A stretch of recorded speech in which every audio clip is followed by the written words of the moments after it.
जिस समय मंगलयान छोड़ा गया था, नरेंद्र मोदी तब मुख्यमंत्री थे गुजरात के और चुनाव संचालन समिति का चेयरमैन बनाया गया था। उठाकर देखो, खंगालिए वीडियो। नरेंद्र मोदी ने कहा था गरीब देश है, गरीब देश में खर्चा करके मंगलयान छोड़ने की क्या जरूरत। 100 कर्मचारियों को अभी भी वेतन नहीं मिला।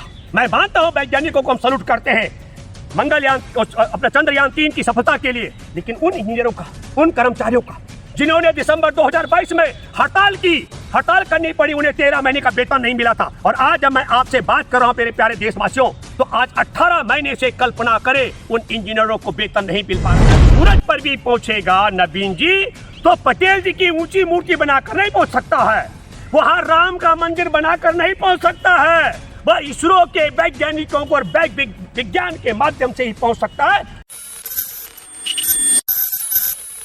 तमाम लोग नरेंद्र मोदी को केतु बोल रहे हैं, कह रहे हैं कि जब यहाँ से लॉन्च किया गया था तब भी नरेंद्र मोदी देश में नहीं थे और जब वहाँ पर लैंड किया तब भी मोदी देश में नहीं है, मोदी केतु हैं। नहीं, केतु तो हो न हो, लेकिन पनौती लोग जरूर मानते हैं। और सब लोगों ने, मुझे बहुत लोगों ने कहा कि सर अच्छा हुआ पनौती वहाँ पर नहीं था, लॉन्च होते समय भी और जब विक्रम लैंड कर रहा था तब भी पनौती वहाँ नहीं था। बल्कि एक अंध भक्त ने कहा कि टेलीविजन में दिख रहा था, मैंने कहा फोटो दिखने से नहीं होता है, पर भौतिक तौर पर पनौती वहाँ नहीं था, इसलिए हमारा जो अभी मंगलयान 3 सफल रहा। पाखंड को मानते हैं आप? मैं तो पाखंड ही है। बिल्कुल 100%। देखिए जो आप कह रहे हैं, मैं एक बात और कहना चाहता हूँ, जो आपका सवाल है, 2900 कर्मचारियों को अभी भी वेतन नहीं मिला। मैं मानता हूँ वैज्ञानिकों को हम सैल्यूट करते हैं मंगलयान अपने चंद्रयान 3 की सफलता के लिए, लेकिन उन इंजीनियरों का, उन कर्मचारियों का जिन्होंने दिसंबर 2022 में हड़ताल करनी पड़ी, उन्हें 13 महीने का वेतन नहीं मिला था। और आज जब मैं आपसे बात कर रहा हूं मेरे प्यारे देशवासियों, तो आज 18 महीने से कल्पना करें उन इंजीनियरों को वेतन नहीं मिल पा रहा है, बगैर वेतन के जिन्होंने इस चंद्रयान के निर्माण में योगदान दिया। मैं एचसीएल के इंजीनियरों का जिक्र कर रहा हूं, उनका बहुत बड़ा कुर्बानी मैं ये मानता हूं कि सूरज पर पहुंचने जा रहा, सूरज पर पहुंचेगा बहुत। देखिए भारत सूरज पर भी पहुंचेगा नवीन जी तो पटेल जी की ऊंची मूर्ति बनाकर नहीं पहुंच सकता है, वहां राम का मंदिर बनाकर नहीं पहुंच सकता है, वह इसरो के वैज्ञानिकों को और विज्ञान के माध्यम से ही पहुंच सकता है। यह बात हमारे देशवासियों को सोचनी और महसूस करनी चाहिए। लेकिन भारत की एक अलग विशेष उपलब्धि है कि चांद के दक्षिणी ध्रुव पर अभी तक ये तीनों देश नहीं गए। ये बड़ी उपलब्धि हमारे हाथों में रही है।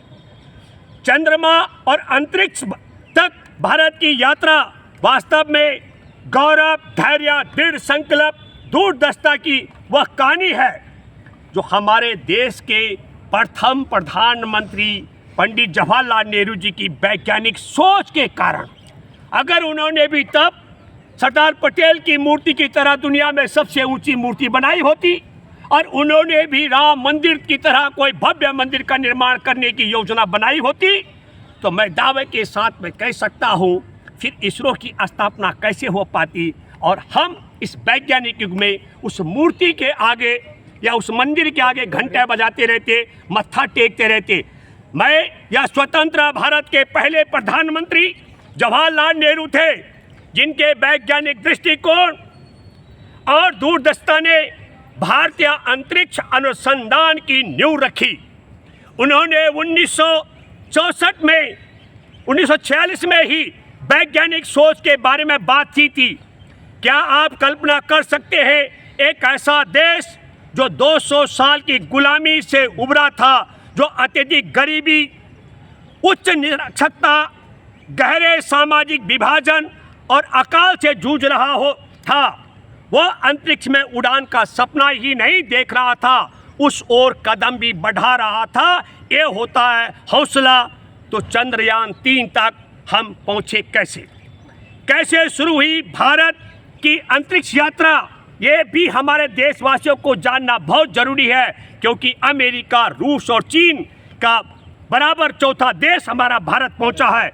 भारत ने 1962 में अंतरिक्ष अनुसंधान में कदम रखा, जब प्रधानमंत्री जवाहरलाल नेहरू द्वारा परमाणु ऊर्जा विभाग के तहत होमी भाभा और विक्रम साराभाई के उल्लेखनीय योगदान के साथ इस अंतरिक्ष अनुसंधान के लिए भारतीय राष्ट्रीय समिति की स्थापना की गई थी।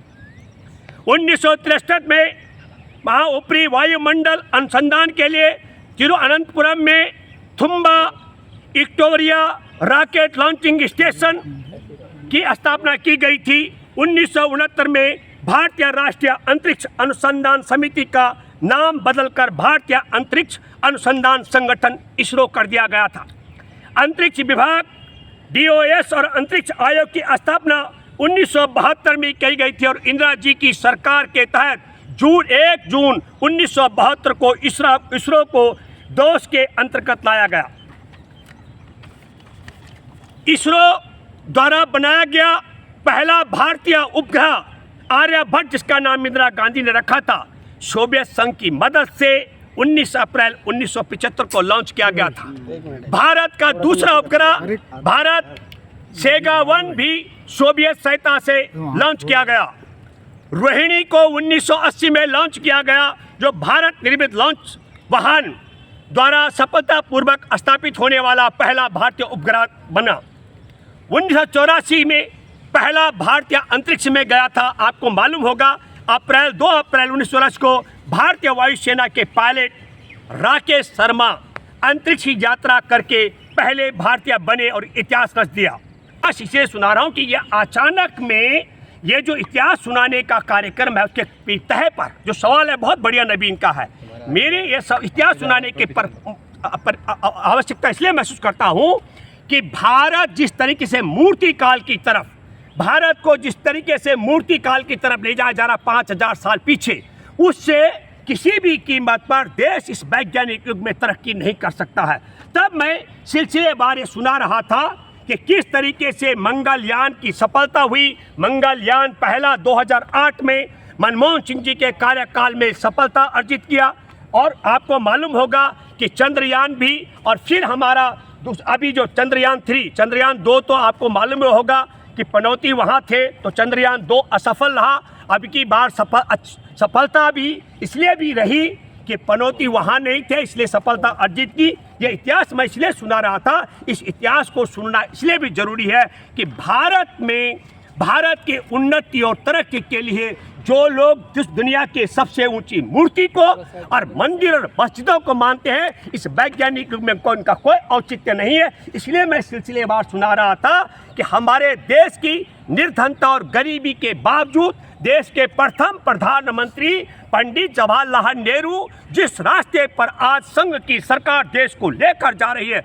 मंदिर के मार्ग पर, मूर्ति के मार्ग पर, अगर उस ओर लेके गई होती तो आज रूस, अमेरिका और चीन की बराबरी भारत नहीं कर रहा होता। जाना गलत है, मंदिर जाना गलत है। मंदिर जाना गलत नहीं कहा मैंने, पर देश की व्यवस्था सरकारों को मंदिरों की तरफ निर्माण करने की तरफ, देश की सरकारों को मूर्तियों को स्थापित करने की तरफ, विश्व में ऊंची मूर्ति स्थापित करने की ओर नहीं जाना चाहिए। मूर्ति की तरफ इसे लेके जा रहे हैं, बोल रहे हैं पहले हमारा देश विश्व गुरु था। अगर हम मूर्ति और आर्यभट्ट की तरह से, भारत का नाम पहले आर्यभट्ट था, उसी तरह अगर मूर्ति वगैरह बनाते हैं तो याददाश्त रहते, हम फिर से विश्व गुरु बन के दिखाएंगे। नहीं, विश्व गुरु किस तरह नहीं, मूर्तियों से भाई विश्व गुरु क्या? सरदार पटेल की मूर्ति के ऊपर मैं आपको बताता हूँ जंगली पक्षी बीट करने के लिए उनके लिए जगह बन गई। उसको साफ करने की प्रक्रिया क्या है मुझे मालूम नहीं है, पर मैं दोबारा कहना चाहता हूँ कि उस मूर्ति के बन जाने का इसरो के वैज्ञानिकों का या विज्ञान में या मंगलयान को सफलता दिलाने में क्या योगदान है? जरा एक मिनट, क्या योगदान है? नहीं, टूरिज्म अलग बात है। टूरिज्म को आप विज्ञान से मत जोड़िए। आप अलग बात कर रहे हैं। टूरिज्म के लिए मूर्ति खरीद कर दिया आपने, बड़ी अलग कैसे बनेगा? पर आपको मालूम है, आप गए उस इलाके में, सरदार पटेल का दुनिया का सबसे बड़ा पुतला जिस जमीन पर खड़ा किया गया है, उस जमीन के मालिक जो किसान थे, आदिवासी थे, उनको बेदखल कर दिया गया। उनकी रोजी रोटी आजीविका के सारे साधन छीन लिए। तो आप पर्यटक केंद्र बना सकते हैं, सवाल है विज्ञान का। तब हम कह रहे हैं हमारे देश के लिए सौभाग्य की बात है कि वैज्ञानिक दृष्टिकोण के, आधुनिक सोच के पहले प्रधानमंत्री थे। कल्पना करो कि 77 साल पहले अगर संघियों की सरकार होती, अरे मूर्ति काल की तरफ देश को लेकर जा रहे होते, तो पता नहीं आज हम आप बात कर रहे होते कि नहीं, या हम आज साथ में सांप और सपेरों का देश होता। मैं दावे के साथ में कह सकता हूं, अगर संघियों की सरकार होती तो देश आज भी सांप और सपेरों का होता।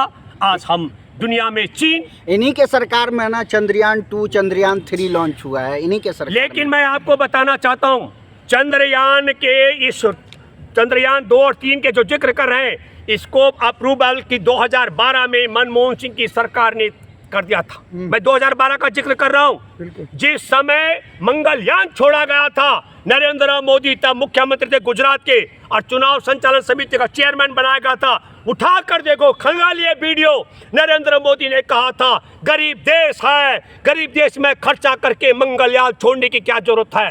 और आपको बताना चाहता हूं, मैं फिर मैं आपके माध्यम से कहना चाहता हूं कि जब चंद्रयान 2 को छोड़ना था वैज्ञानिकों ने, तो पनौती वहां जाकर पहुंच गया था और फिर उसका क्या हासिल हुआ वो हम सब लोगों ने देखा कि चंद्रयान 2 की दशा क्या हुई थी।